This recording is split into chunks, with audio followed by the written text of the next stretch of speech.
بسم اللہ الرحمن الرحیم۔ السلام علیکم۔ پبلک پلس کے ساتھ میں ہوں شبیر احمد۔ ناظرین کرام، پاکستان میں موجود غیر قانونی افغان تارکین وطن کے خلاف ایک اور فیصلہ لیا جا رہا ہے۔ اس وقت پاکستان کے مختلف صوبوں کے مختلف قانون نافذ کرنے والے ادارے افغان مہاجرین سے متعلق ڈیٹا مرتب کر رہے ہیں، اور کہا جا رہا ہے کہ جلد ہی ان کے خلاف کریک ڈاؤن کے دوسرے مرحلے کا آغاز کیا جائے گا، اور اس میں قانونی افغان مہاجرین کو بھی ملک بدر کیا جائے گا۔ اس سے پہلے کریک ڈاؤن کا ایک پہلا مرحلہ ہوا تھا۔ اس حوالے سے کیا تفصیلات ہیں، وہ کریک ڈاؤن کا پہلا مرحلہ کس قدر کامیاب رہا، کس قدر ناکام رہا، اور پاکستان میں افغان مہاجرین کی کیا صورتحال ہے، ان تمام حوالوں سے بات کریں گے۔ ہمارے ساتھ موجود ہے سینئر صحافی و تجزیہ کار فیض اللہ خان صاحب، ماہر افغان امور بھی ہے۔ بہت شکریہ فیض اللہ خان صاحب آپ کے وقت کا۔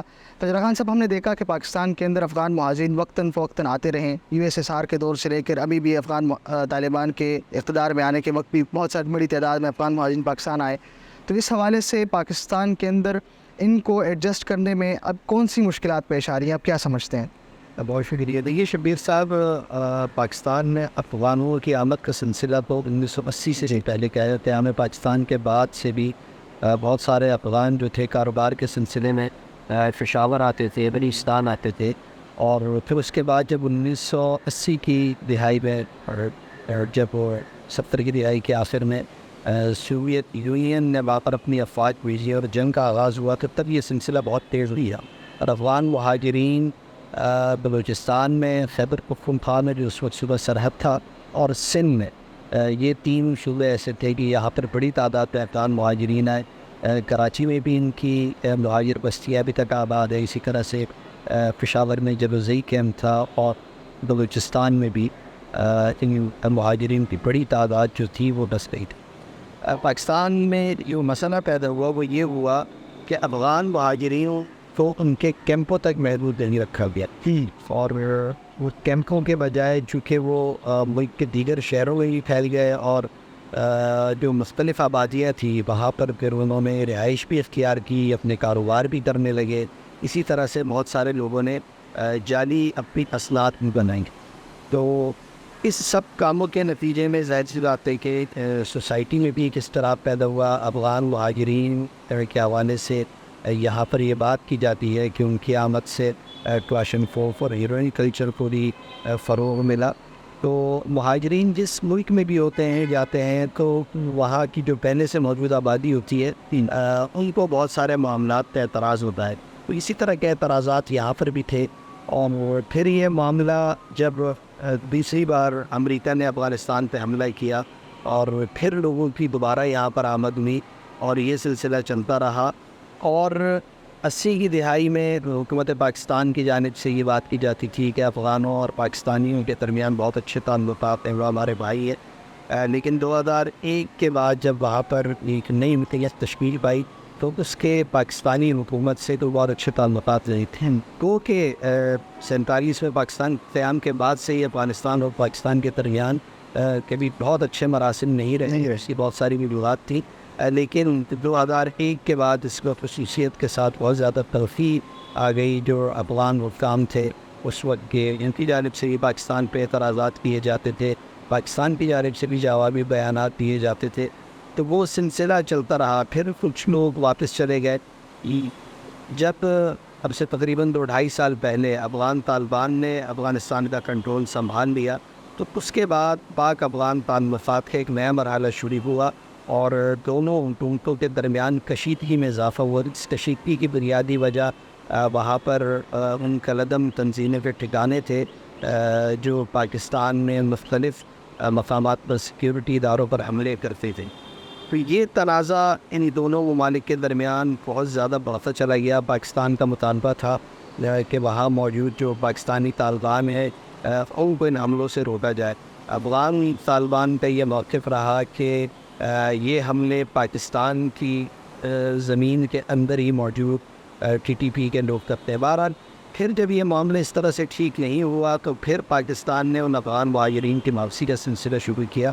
پھر تقریباً 40 سال سے یہاں پر بس رہے ہیں، اور جو پہلا مرحلہ تھا اس میں یہ وقتاً فوقتاً اس طرح کی مہمات چلتی رہی ہیں، لیکن سال 2023 میں اس میں شدت آئی، اور پہلے مرحلے میں ان افغانوں کو واپس بھیجا گیا جن کے پاس کسی قسم کی کوئی دستاویز میں نہیں تھی۔ اور اس میں ایک مرحلہ یہ رکھا گیا کہ جن کے پاس دستاویزی شناخت موجود تھی، کاغذات موجود تھے، تو ان کو اس بات کی اجازت دی گئی کہ وہ اپنی بستیوں میں رہ سکتے ہیں. کیونکہ کچھ لوگوں نے شکایات کی کہ ان کے پاس اصلی کاغذات ہونے کے باوجود انہیں بھیجا گیا.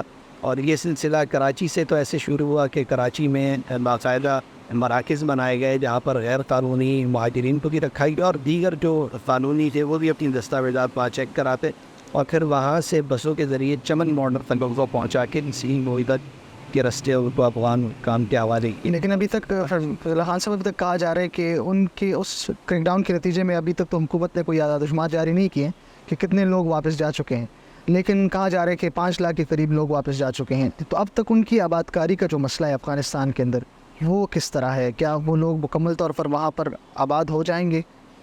جب ان لوگوں کو بھیجنے کا سلسلہ شروع کیا تو وہاں پر ایک باقاعدہ مہاجرین کا کمیشن قائم کیا گیا افغان حکومت کی جانب سے، اور جو لوگ وہاں پر آئے فورسم اور چمن بولد کے راستے ان پہ باقاعدہ ان کی رجسٹریشن ہوئی تھی، جانچ پڑتال وہاں پر ان کے لیے خیمہ گشتی بھی بنائی گئی. اور ان کا جو پلان ہے وہ وہاں آنے والے لوگوں کی اگر اراضی موجود ہے تو اس میں مدد کرنا، نہیں تو ان کو کچھ زمین دینا اور کچھ کاروبار میں مدد کرنا. افغان حکومت کے لیے سب کچھ کرنا بھی آسان نہیں ہے کیونکہ وہ بہت ساری اقتصادی پابندیوں کا شکار ہے، اور اس صورتحال میں جب مہاجرین کا ایک بڑا ان کے اوپر دباؤ آیا تو اس کے نتیجے میں ان کے لیے بھی کافی مشکلات کھڑی ہوئی ہوں. لیکن اب یہ جو دوسرا مرحلہ ہے یہ پہلے سے بھی زیادہ ان کے لیے مشکلات کا سبب بنے گا، کیونکہ اگر جن لوگوں کی دستاویزات موجود ہیں انہیں بھی واپس بھیجا جاتا ہے تو افغانستان فوری طور پر ان تمام لوگوں کو اکوموڈیٹ کرنے کے حوالے سے پریشانی میں مبتلا ہوگا، کیونکہ افغان حکومت اس وقت طالبان کی ہے لیکن ان کے لیے بہت سارے مسائل ہیں، عالمی سطح پر انہیں تسلیم نہیں کیا گیا. اسی طرح سے ان کے اقتصادی معاملات، دنیا سے کاروبار کے جو معاملات ہیں وہ اس طرح سے چینلائز ابھی تک نہیں ہیں. تو یہ دشواری ضرور موجود ہے، اور اس معاملے کا جو حل ہے وہ یہی ہے کہ پاک افغان حکام آپس میں بیٹھ کر بات کریں، اور جو دونوں طرف سے الزامات ہیں ایک دوسرے کے اوپر اور جو ایک دوسرے سے شکایتیں ہیں جب تک وہ آپس میں دور نہیں کریں گے اور ان تمام معاملات کو دونوں ممالک باہمی طور پر حل نہیں کریں گے اور اس کی طرف نہیں جائیں گے تو یہ مسئلہ پاکستان کے اندر جو افغان مہاجرین موجود ہیں وقتاً فوقتاً آپ کی بھی ان سے ملاقات یا باتیں ہوتی رہی ہوگی، ان کی کنڈیشن کا بھی آپ کو پتہ ہوگا. جو سالوں سے آپ نے کہا 40 سال سے بھی کچھ لوگ یہاں پر رہائش پذیر ہیں، اس سے زیادہ بھی رہائش پذیر ہیں، ان کے اپنے گھر ہیں یہاں پر، بچے اولاد ان کی یہاں پر بڑی ہوئی ہے، اور اسی طرح سے ان کے کاروبار ہیں یہاں پر. تو وہ سارے پروسیس کے لیے پاکستان نے جو میکینزم تیار کیا ہے، کیا آپ لگتے ہیں کہ ان سے آپ مطمئن ہیں؟ جہاں تک دیکھیے پاکستان کا تو یہ کہنا ہے کہ اب افغانستان میں امن قائم ہو چکا ہے، وہاں پر پہلے سے یہ صورتحال ہوئی تھی. تو پاکستان کا یہ نیریٹو ہے کہ ان افغانوں کا وطن واپس جانا چاہیے، اور پاکستان اس کی بہت ساری وجوہات جو بناتا ہے. پاکستان میں جو حالیہ عرصے میں کچھ حملے ہوئے سو پاکستانی بھی کام بتاتے ہیں کہ افغان شہری اس میں ملوث تھے.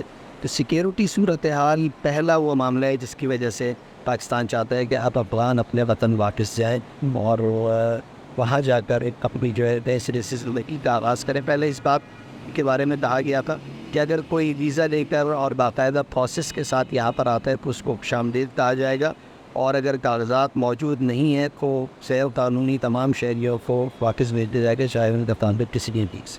بہت شکریہ فیض اللہ خان صاحب. ناظرین کرام، یہ فیض اللہ خان صاحب تھے. افغان مہاجرین سے متعلق جتنی بھی سچویشن تھی، کریک ڈاؤن کے مرحلے تھے، افغان مہاجرین کی آبادکاری پاکستان کے اندر اور پھر واپس جا کر افغانستان کے اندر، اس حوالے سے اپنے خیالات کا اظہار کر رہے تھے. افغان مہاجرین سے متعلق جتنی بھی مزید خبریں ہو گئی، جتنی بھی مزید تفصیلات ہوگی وہ وقتاً فوقتاً آپ سے شیئر کرتے رہیں گے. دیکھتے رہیے پبلک پلس.